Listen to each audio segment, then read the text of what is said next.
All right, call this meeting to order. We'll start with a roll call. Civil Service Commission meeting on May 11th, 2023. Commission Chair Brian McManus present. Commissioner Joshua Wilson present. Commissioner Ray Mitchell present.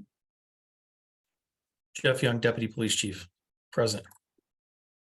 Julie Good, Chief Examiner and Secretary. Fantastic. All right, we'll start with our first action item is approving the minutes of April 3rd. I didn't have any objections or adds to it. I make a motion that we accept the minutes as written. I'll second that motion. Motion passes. On to new business, staffing and recruiting update. Chief? Hey, good afternoon, everyone. So we are, of course, plugging along. We've had some other issues. We have a couple of officers that are out right now for extended approved leave. So we're actively looking to fill the existing vacancies that we do have. So the good news is that we do have one lateral officer that's going to be starting with us on June 6th. That will be a female officer that's coming to us from Colorado. So we're really looking forward to her getting started. We have our record specialist starting on May 16th. So that's extremely good news for our record staff. We have one entry-level advanced candidate moving into polygraph as of this afternoon. So we had two command interviews today. One individual was overwhelmingly unsuccessful for a couple of different very interesting things in his background. And again, the other entry-level advanced is going to move forward. So that's great. So hopefully we'll get his poly done next week and find out whether or not we can move him into background. And then we have two entry-level candidates that are currently in background. So we're just waiting for public safety testing to finish those up so we can move them along in the process as well. Following that, we have another command interview scheduled for Tuesday of next week. And then we have another one that's going to be the week of the 30th of May. So we're plugging along. We have come up with another way of doing some stuff. So our administrative aide and I have come up with a plan to get some other words out there. So in other words, we're going to get a little bit more aggressive with our marketing for the department.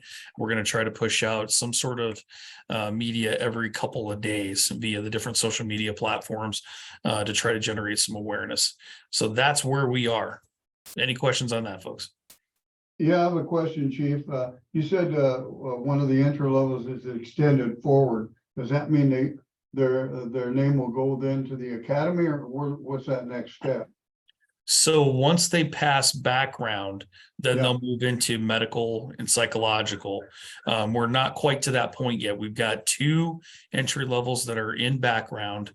And so we're just waiting for public safety testing to get done. The entry level advanced that was here today is moving to polygraph. Okay, so they're behind the background check. I'm looking at this hiring process. Mhm. So the furthest we have along are the background check in progress. Is that correct? Correct. Okay, Two there, and then again, one going to poly. okay.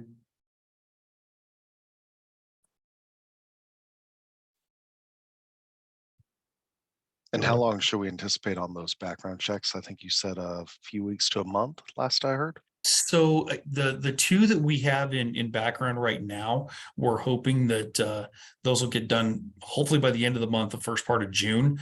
Right now, public safety testing for an entry level applicant has taken around 8 to 10 weeks, depending on where they've lived and what some of the different variables in their background are.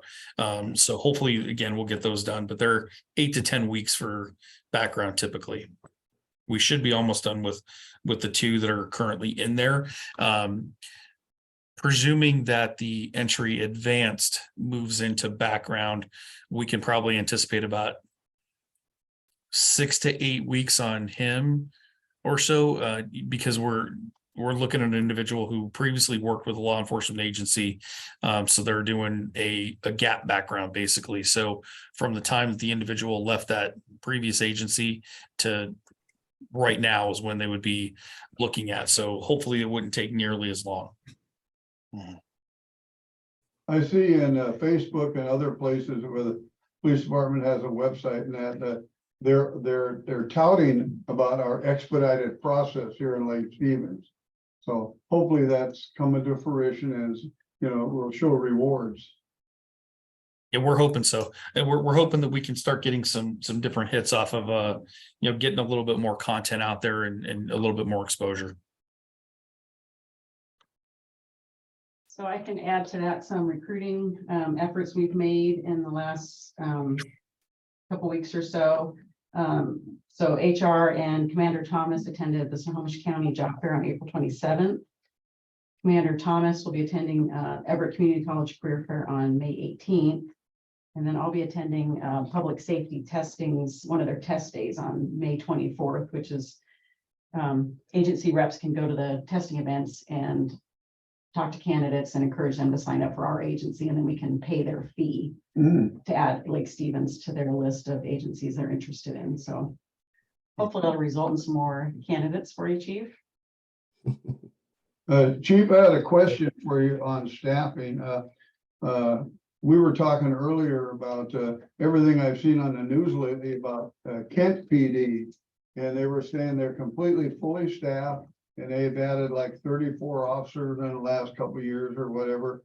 And I tried to pick up between the lines on what they had done, and sounds like they were very proactive in giving officers that were with them for 5 years a bump in salary, and then all sorts of incentives. Have we taken a look at what Kent did there to see if we can follow some of their best practices? So we're not fully abreast of what Kent has done. So the short answer to that is no, not yet, but we are currently looking into that so that we can figure out, what it is exactly Kent did to be so successful. With regard to another part of that, Commissioner, it's going to be a negotiated item. So we would have to work with the guild and the city to somehow facilitate pay raises if that were to be the case and we know that is definitely one motivator with officers for both recruiting and retention is some sort of higher salaries, increased benefits, among other things. So coming into negotiation season, I'm sure that's something that the LSPD Guild will be looking at. Yeah, I think, to echo that, it was kind of timely. I was just in a meeting today and we were talking about turnover and, a little bit different in the tech world, but one of the things we talked about was, if someone's looking for a raise, right, even if it's a significant raise, it's still way cheaper than in the long run of researching to find a new employee, getting them through the process, getting them hired, getting them trained. Those costs are just crazy money. So the raise actually makes sense when you look at it through that lens of, losing people potentially, right, to another department. So if you need help selling that to the city council, give me a call, Chief. I'm on it. Well, it sounded like what Kent had done is they were very proactive. Yep. Unfortunately, the old way it used to be, departments, they would lose somebody, then they'd go out and try to backfill them. And in today's environment, you almost have to be guessing and get the blessing from the city council that to go out and front load some of these people. And if you end up with 2 officers over our budget, I guess we end up with 2 officers over our budget, because you're always going to have leave of absences that you can't forecast. So anyway, that's my 2 cents. Yeah, I agree with that, Ray. And it's just, I think it's twofold, right? Money is one thing, but it's job satisfaction, a great department like we have, right? Good leadership. Those things all play into it, and a good community that supports the police. I think we're a community that really, citizen wise, we support our police department pretty well, I think, compared to some of the others I've seen in my past. So we got all the ingredients. We just got to get the right spices into the mix here and get them going. Yeah, definitely. And like we said before, we're looking for the right fit too. Yep. We want to be a proper fit for that candidate, and we want them to be a fit for us. So yeah, you're right. It's just trying to get all the ingredients together. Yeah, great culture and a great city to work in. Now we just need to find people that's important to, right, at the end of the day. Well, I see that it said that Lake Stevens is the 5th safest city in the state of Washington. I'm curious, what are the 4 that are ahead of us? I would think they'd probably be maybe in Eastern Washington. I don't know. It's probably not Seattle, Ray. I'm just gonna throw it out there as. Oh, a no, I wouldn't maybe. think Seattle or Tacoma. Do you have any input on that, Chief? I don't know. I haven't even seen the list. The other thing I've heard is that we're the 67th safest in the nation. So that's pretty good. incredible. And that's those are both things that we're going to be touting with some of our recruiting as well moving forward. 67th in the nation is Is that exceptional. from a certain size and up, or there must be some sort of parameters in there? I would imagine so, but I haven't seen the article, so I don't know. I think it's a straight up number, Ray. That's what I'm going with. Whether it's 10 population of 10 or 50,000. That's right. Hey, a population of 10 could wreak some havoc. All right. Thank you for those updates, Chief. On to legislative updates. Anything new on that front for us? So I've been sending you a lot of the different updates as they've been coming out. The only thing that we can really talk about right now, or that I have really good information on, is that we're going into a special session to address Blake. We have no idea what that outcome is going to be. WASPIC, of course, has sent a number of different letters to the legislatures. There was a pretty interesting letter that King County responded back with, which I can't really discuss in an open forum, but it was typical King County, as you can imagine. So,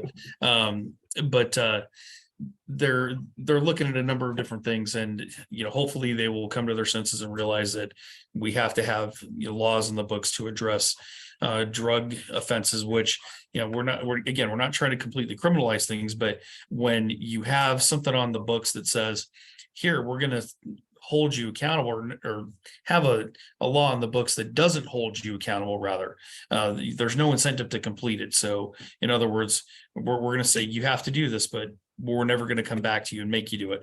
So those are some of the things that we need to fix, and we do need to focus on some of the treatment. And I guess one of the things that some people don't realize is that having the teeth behind that to hold somebody accountable and say, okay, you haven't done what we told you to do in the time frame we told you to do it, so now you're going to go into the jail and be forced to do it into the jail.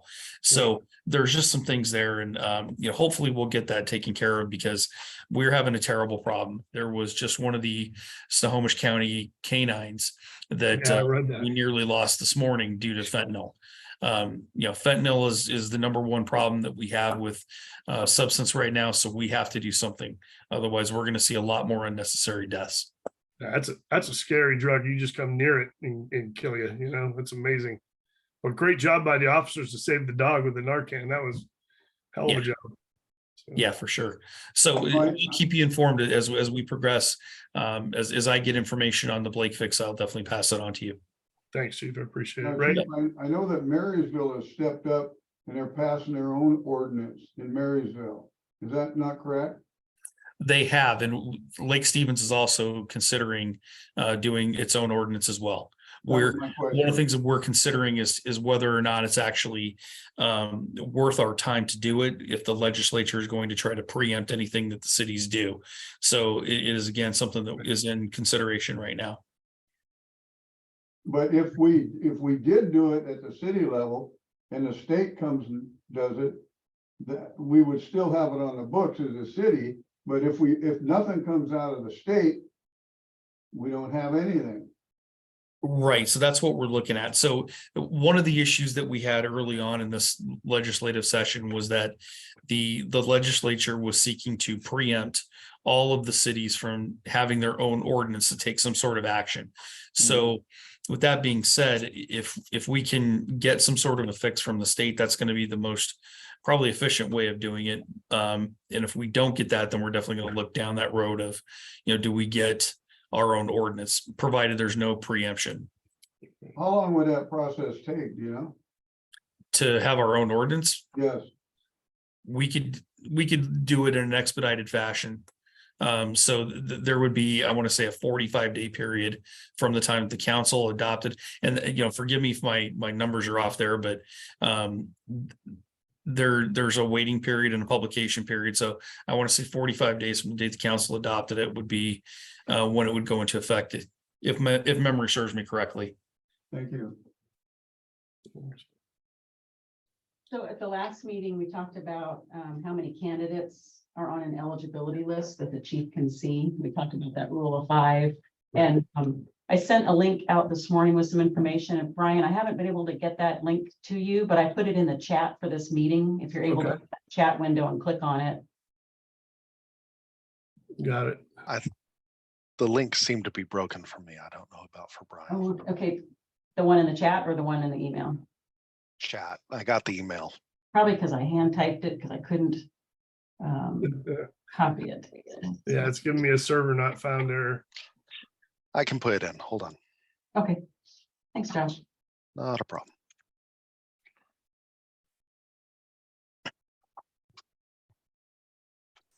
So what the link as it's coming up is a link to MRSC, which is a source that municipalities rely on quite a bit for reference and research. And I picked the site because it refers to a Seattle case from 2004. It's the Seattle Police Officers Guild versus City of Seattle. And this is a case that kind of the state's widely recognized leading authority on civil service rules, Steve DiGiulio, relies on this case for instructing cities on what the best practice is in accomplishing the purposes of the RCW. And this case basically holds that, and I should preface that I'm not a lawyer and I'm not trying to speak like one or sound like one, but states that a rule of 5 substantially accomplishes the RCW, and giving more names or a percentage of the applicants as an alternative to rule of 5 was held to give the chief too much discretion and thus was inconsistent with state law. So that's why cities tend to stick with the rule of 5. I did talk to the Chief Bezzo this morning a little bit about reaching out to other chiefs in the area to find out what they're doing, because there seems to be an impression that other cities aren't going by rule of 5. They're looking at more candidates. And so we talked about a couple of options. One is finding out from other cities how they're able to have more than rule of 5 if they are. And also, perhaps talk to his supervisor, maybe the city administrator, mayor, about what the city's feelings are on that rule of 5. And just consider the city's options and how they want to proceed, if they want to extend that rule of 5 to something greater. That will take some time and obviously some conversations. So what DC Young and I talked about 2 or 3 weeks ago now, Chief, is I've created the ability for the chief. He sees obviously the top 5 candidates, which is the rule of 5. He sees another candidate per number of vacancies. So we've got 6 vacancies now. So the chief sees a rule of 5, the first 5 people, then he sees the next 6 people. And in the current eligibility list, there's 11 names. So he's seeing the whole list. And anyone beyond that, what I can do is show the chief an application without any names, without any contact information. He can look at their application and their personal history statement to decide whether or not they qualify. So maybe they have some automatic disqualifiers. We can automatically get them out of the list, prevent them from being on the list in the first place, so that it's not taking up one of those pieces of prime real estate from numbers 1 to 11. And that seems to be working well. Chief, I don't know, seems to be working well. If you have any feedback, please feel free to share that. The goal is to get the chief as many names as we can within the rules, and help them staff these positions as soon as possible. So your current list has 11 names on it for entry level. The entry advanced list has 2 candidates on it, and we have no candidates on the lateral list at the moment. So kind of a crash course in rule of 5 and how that works. It's a lot of information. I'll have to go through it. Yeah. I just wonder if it'd be interesting to see what other departments are doing, if they did some sort of an emergency ordinance, maybe worked with their guild to make sure that they were okay with it ahead of time. Because I think like I said before, we're in that time of, this is an extraordinary time for hiring in law enforcement, right? Very difficult environment and highly competitive. So maybe they're finding a way to breach that rule a little bit, or at least amend it like with an emergency temporary ordinance to clear the deck a little bit. And that might be, I don't even know if they can do that, but something I think we should take a look at. Yeah, he was gonna reach out to his group, and the other thing we can do is reach out to the city attorney and Right. see if they have any other insight that we're unaware of. Mhm. Chief, have you heard any more movement on the regional academy? So we just got some information this particular week that the Regional Academy up in Skagit County will be opening up around November 8th of this year. So that is very good news.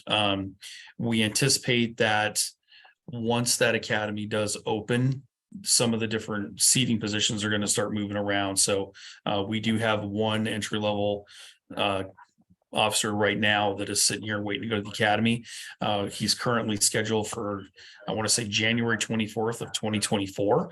So we've got quite a ways for him to go, but we're hopeful that as soon as some of the seats come out for Skagit Regional, that we'll see him get bumped up in his academy spot and actually be up at Skagit Regional. So they're looking for TAC officers and an academy commander right now. So that's all good news. Everything's getting set up, and this has become a very high priority for the CJTC and for the state. So hopefully that's going to help out. That's great.